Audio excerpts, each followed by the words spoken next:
should we be a parent like Tare Zameen Par or should we be a parent like Dangal? Do not use food as a reward or a punishment for the child. They feel screen time तब तक है मेरे पास जब तक मैं खा रहा हूँ. तो मैं अगर ज़्यादा खाऊंगा तो मेरा स्क्रीन ज़्यादा मैं देख पाऊँ. Nowadays we see that they don't learn to speak because the only interaction they have is one way with the screen. Mother is in a condition, it would be the best that she does the massage. It increases the breast milk production in the mother. Bottle feeding is never recommended. Fever in a newborn infant or a preschooler is never normal. A lot of times it is possible that only the head is warm, the temperature of the body might be normal. I would say this child is blessed. It is actually a boon for the child to be born in such multilingual family.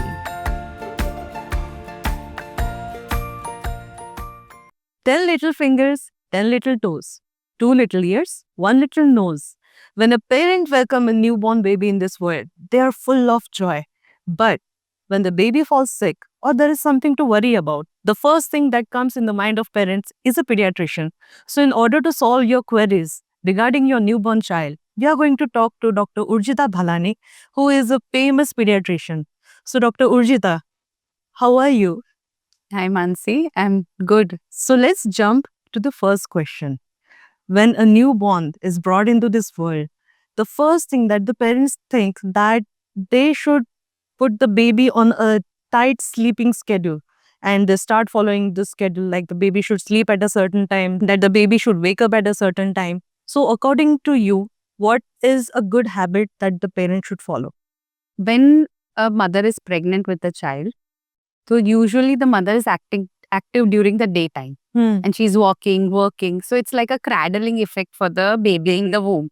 So they sleep in the mornings. And when the mother is resting at night during pregnancy, that is when the child becomes active. That is when you start feeling the kicks of the baby.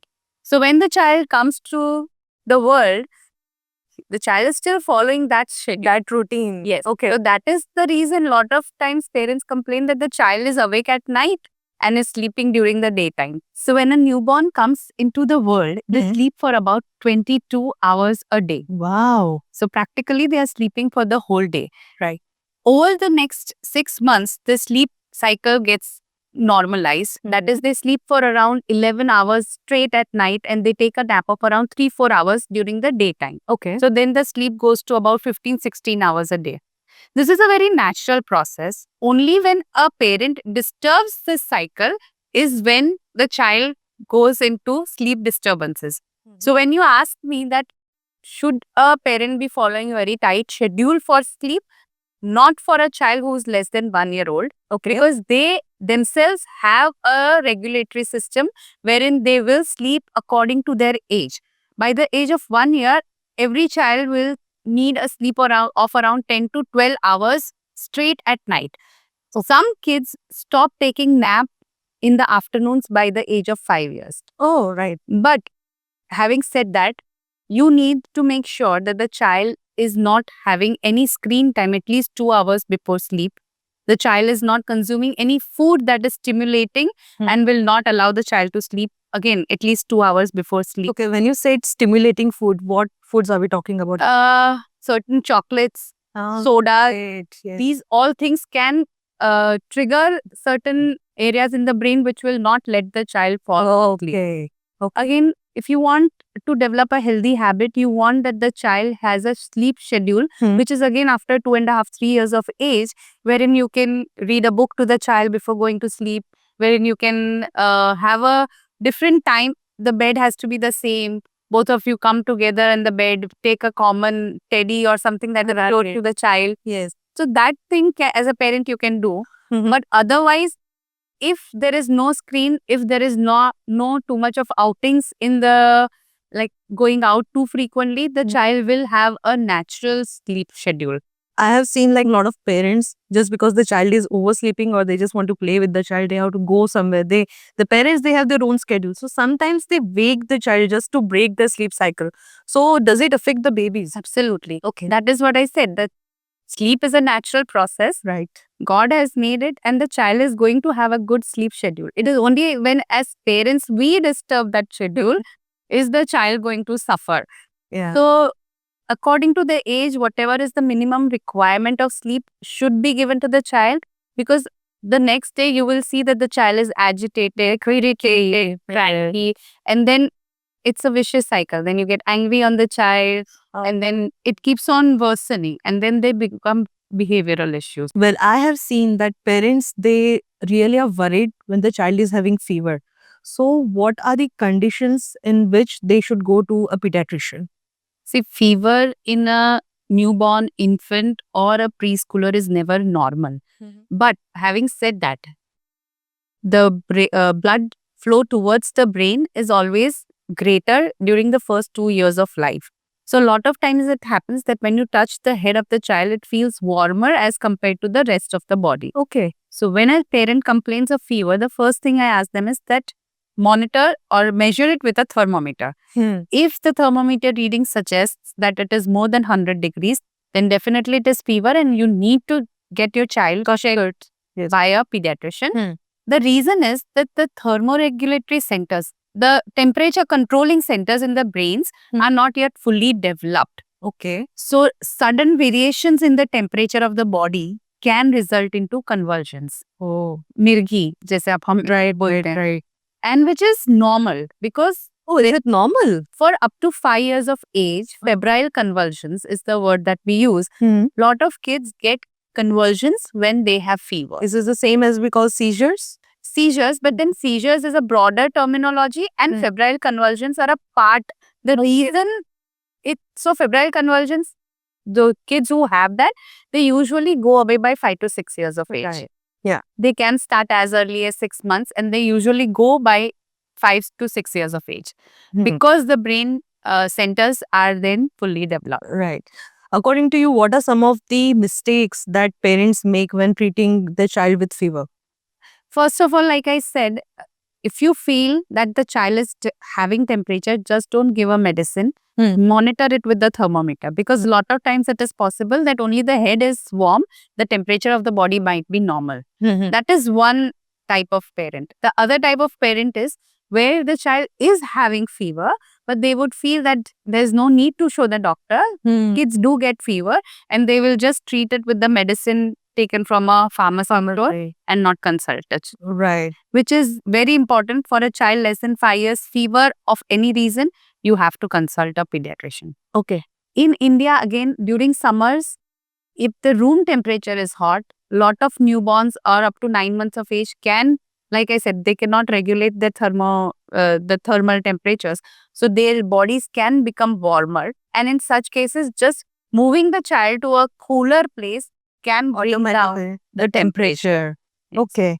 And how do you measure the temperature through a thermometer for a small child?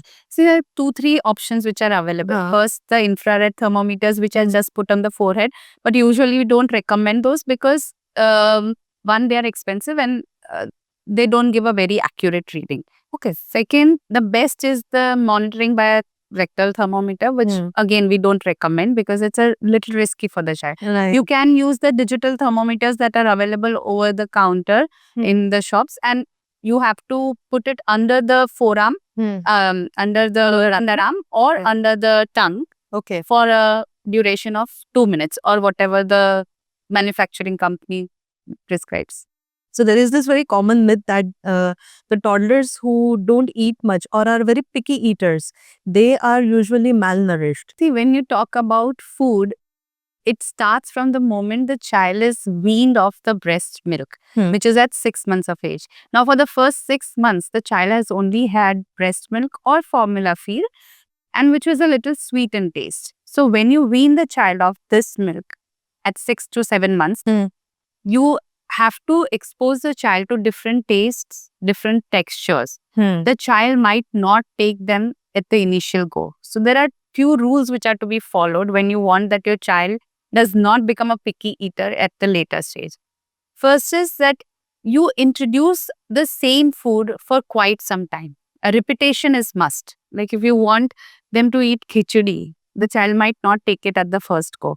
Sometimes you have to keep on repeating this food exposure for 10 to 15 times for the child to accept that taste. And as and when they grow, this number increases to 35, 40 times. Second, do not um, use food as a reward or a punishment for the child. Oh, Yes. okay. Third, respect the proportion the child will be able to consume. You feel that the child should be eating 2 rotis, but the child might just eat 1 roti. He might eat again an hour later, depending on the age again. So you cannot force feed the child that whatever is in the plate, you have to finish it. Yeah. Whenever a child comes to my OPD, I ask them, do you like peas? They'll say no. Do you like carrot? They'll say no. But if I ask them, do you like pav bhaji? They'll say yes. So then pav bhaji is again a mixture of veggies. So you just have to try and understand and present it in a different way that is acceptable to the child. Sometimes making sandwiches with a smiley face. So again, the child will eat away those veggies. But a lot of times the children, they resist that food intentionally, and they are also very ziddy that they don't want to eat. So the parents are, of course, they are forced to present something else in the child's plate rather than the khichdi or whatever we are talking about. If I put a pizza in front of you and if I put a roti sabji in front of you, what are you going to choose? Of course, pizza. Yeah. So it's the same with the child. If the child knows, okay, if I cry for 5 minutes, my mom is going to take this away and going to bring something that I like. Okay, 2 times you have done this. Now the third time, you don't give in to the child's 5 minutes of cry. So the child continues to cry for 15 minutes and then you give in. So the child realizes, oh, now I have to cry more to get this food. Okay. So the next time the child is going prepared to cry for 30 minutes through all tantrums. So it has to, you have to be really calm and patient when this happens. You have to try and explain the child. You have to try and distract the child. Okay. When you said distract the child, how about the parents always give their cell phone when they're feeding the kid? Absolutely not. Don't give any screen during feeding the child, because what happens, the child has no idea what the child is consuming. Their full focus will be on the screen. The high resolutions, the bright colors are all stimulating their brains. They don't realize what they're eating. They don't realize how much they are eating. So a lot of times in older kids, we see the problem of obesity and overweight when the kids are addicted to watching a screen while eating, because they don't realize that their tummies are full. They need to stop. They feel screen time तब तक है मेरे पास जब तक मैं खा रहा हूँ. तो मैं अगर ज्यादा खाऊंगा तो मेरा स्क्रीन ज्यादा मैं देख पाऊँ. So it's all a vicious cycle. Yes, but I think the parents find it a little bit convenient because at least the child is eating. That's what they focus on. Absolutely. So the problem here is not the child. You will have to be very patient. You will have to be very calm. You will have to make a dinner time or a lunch time as a family time where you chit chat, you talk to your child about what happened during the day, what happened at school, and try and distract them, play little games. Like off lately, I have started with my kids when we sit for lunch. They don't know a lot of things about Gujarati food. Like, so I've started asking them, name 5 farsans that you eat. The Gujarati farsans, or name 5 things which are needed to make this khandvi. So then they, so whatever is around your plate, just discuss those things. Develop interests for food in them. Make their plates colorful with a fruit or a salad or something like that, which would attract them to consume more food. Okay. Having said that, you asked for the development. Does it affect the development? So development is physical and mental. But the physical development, when you come to a pediatrician's OPD, they check the weight, the height, the head circumference and the chest circumference. Weight is one of the criteria for development and health. It is not the criteria for good development. We have different charts which have been prepared by the Indian Association of Pediatrics, and we point the child's weight on those charts. So there is a very wide range for this. If the child falls below a certain percentile, then only we say that the child has been affected and we need to take care of the weight. Okay. if the child is following a linear graph, if your child has already been on the lower side to start with and is still following a graph which is going according to that, There is nothing to worry worry about. about. Okay. Exactly. Many of the parents, they always feel that if the child is not able to read by the age of 4 to 5 years, then there is something wrong with the kid. When you say about development, reading, writing, walking, development has a very wide range. We say a child can start walking at the age of 10 months. The child can start walking up to the age of 14, 15 months. Both these kids are normal. Okay. So when you are saying that a child who's 4 years of age and is not able to read, there could be a lot of reasons. So we have to, first of all, we have to check the eyesight. Is the child able to see things clearly? A lot of times it happens that when we send them to the ophthalmologist, when they get specs, they are able to read Everything. Yes. Second, do you see any other signs and symptoms in the child which could lead you to see that the child has a global developmental delay? As in, is it just delay in writing or the child has delayed milestones in other aspects as well? Okay. Speech or fine motor or gross motor, walking. Then we go back to the history of the child. That did he have any NICU admissions? Was it a preterm child when he was born? Did he have any other admissions in ICUs over this period? If all these things are normal, there could be something where the comprehension is affected in the brain. So the child can read, understand, but not able to write. Okay. If all these things are normal, then we have to check that is there enough exposure in the child's environment which would have encouraged him to read and write. If you have never exposed the child to a book, if you have never read a book to the child at the bedtime, there is a high possibility that the child will not have any interest in reading or writing. If the child has only seen screens till now, if that is how he is grown up, watching televisions, watching shows which are really stimulating to the brain, the child might have a delayed speech also. A lot of kids nowadays, we see that they don't learn to speak because the only interaction they have is one way with the screen. Oh. The parents are busy. There are no grandparents around because of nuclear families. Like you said, whenever it's convenient for the parent, they'll just hand over the screen. Phone, yes. Yeah, and the child has been just having a one-way conversation wherein the other person is talking and the child is listening. So such cases, again, they don't develop speech. The screen or the mobiles have become a very important part of the child's life lately. So how do parents maintain a balance between the digital world and plus their development? You know what I feel? That this generation parents have a very thin line to walk on. Should we be a parent like Tare Zameen Par or should we be a parent like Dangal? You know, where we just force things on children or where we just let them be. It is a very thin line. Personally, I feel every parent wishes good for their children. Right. So have confidence on yourself. Just do a self-assessment with your partner every 4-5 months that are we doing this correct? Or your friends, are we doing this correct? You'll be surprised to know that the American Academy of Pediatrics recommends 0 screen time for a child less than 2 years of age. Wow. When we move around in restaurants, in parks, we usually see kids listening to Coco Melon, to UTV, who are as young as 7 months, 8 months. So this is actually very harmful for the kids. The screen at the background is also not recommended. Some people say that he's just listening to the music. We don't show him the screen. But for up to 2 years, no screen in the background as well is what the AAP recommends.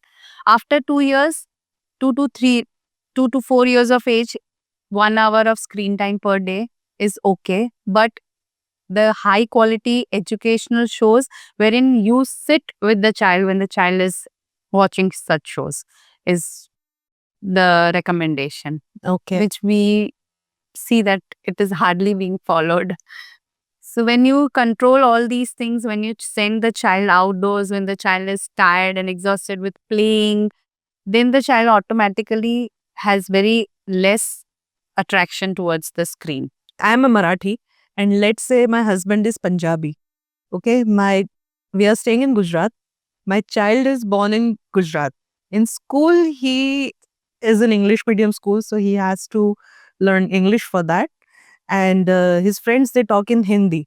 So isn't that like a lot of languages for the kids to learn? I would say this child is blessed. Really? Yes, because the more number of languages that the child is exposed to at an earlier age, it leads to better development of their brain, and these kids pick up more languages at an earlier age. Okay. So it is actually a boon for the child to be born in such multilingual family. Is it okay to give salt and sugar to small kids?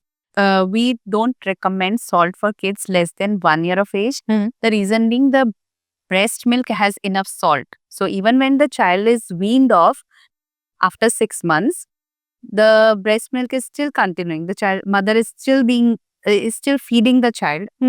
And the second thing is that the kidneys are still immature to filter large amounts of salt. Oh. So that is why till 1 year of age, no salt, no honey.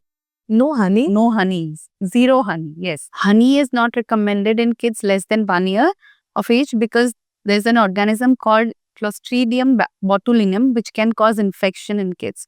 So no salt, no honey till 1 year of age.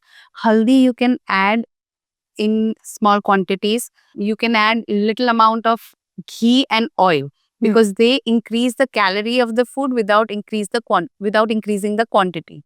So those things are recommended. Sugar is again a no. Natural sugars in the form of date powders or good. Good is jaggery is good because it has iron in it. So rather than using sugar, we recommend using jaggeries. So Dr. Urjita, rapid fire questions for you. Is it okay to put kajal in small kids' eyes? No. There is a small nasolacrimal duct, I would say a hole in layman language, near the eye, which can get blocked by the kajal, and a lot of kids might have to go for surgeries because of that. So absolutely no. You put black dots all over the body where you want, but not in the eye. So when a child is drooling, it is said that since the mother didn't eat a certain food, that's the reason the child is drooling. Is that true? No, it's a big myth. The child is going to drool from 3 to 4 months up to a year when they're getting their new teeth. So it's not related to what the mother had or did not have during pregnancy. Okay. If the lactating mothers eat a lot of potatoes or high starchy foods, the babies would pass a lot of gas. Is that true? No, absolutely not. The baby's intestines are learning to digest the breast milk. So even if the mother is fasting, the child is going to pass a lot of gas. So it's an absolute myth that what the mother consumes is what is causing the skin eruptions or the gas in the baby. For newborn babies, the ladies who come for massage, they put a lot of oil on the top of their scalp. So is that good habit? Actually, the misconception here is that there is a hole here. The truth is that the bones are still not fused because the child's brain is growing to grow up to 2 years of age. By the time the child is 1.5, these bones are going to fuse and the gap is going to go away. So if it is not harming the child, putting the oil is not going to benefit the child at all for this gap. Again, but a lot of kids do suffer from seborrheic dermatitis because of a lot of oil. What is what we say as dandruff in adults.